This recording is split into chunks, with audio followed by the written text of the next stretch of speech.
বরিশালের কাউনিয়ার সুরুজ, খেজুর গাছের রস সংগ্রহ করা তার পেশা। অনেকটা শখের বশেই বাবার এই পেশা ধরে রেখেছেন তিনি।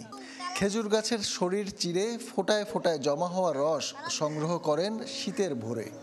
কুয়াশা মাখানো সেই রস খেতে ছুটে আসেন সব বয়সী মানুষ। কিন্তু এই মৌসুমি জীবিকায় আয় রোজগার নেই আগের মতো। সুরুজের দাবি, গাছ কমে যাওয়ায় এখন আর তেমন রস সংগ্রহ করতে পারেন না। আগে যে দাম পাইতো আমার ব্যবসা ছাড়া ব্যস্ত যে টাকা ইনকাম করতো, কিন্তু এখন আমি যে গাছ কাটে অতটা আমি পাইতেছি না, টাকা পাইতেছি না, আর অতটা ইনকাম পাওয়া হয় না। নানান কারণে গাছের সংখ্যা কমেছে বলে জানান স্থানীয়রাও। বলছেন, যা রস পাওয়া যায় তাতে কোনো মতে কাঁচা রসের স্বাদটুকু নেওয়া ছাড়া আর কোনো স্বাদ মেটানো যায় না বললেই চলে।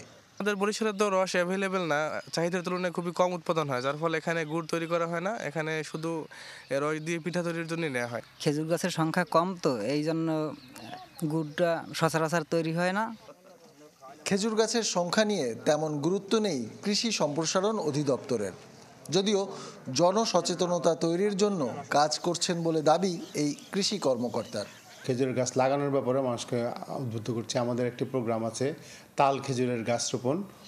সেই প্রোগ্রামের আলোকে আমরা বিভিন্ন জায়গায় এটা কার্যক্রম করে যাচ্ছি। জেলায় ঠিক কয়টি খেজুর গাছ আছে তার কোনো তথ্য নেই কৃষি সম্প্রসারণ অধিদপ্তরের কাছে। হাজার খানেক থাকতে পারে বলে ধারণা তাদের। কাউসার হোসেন রানা, চ্যানেল 24, বরিশাল।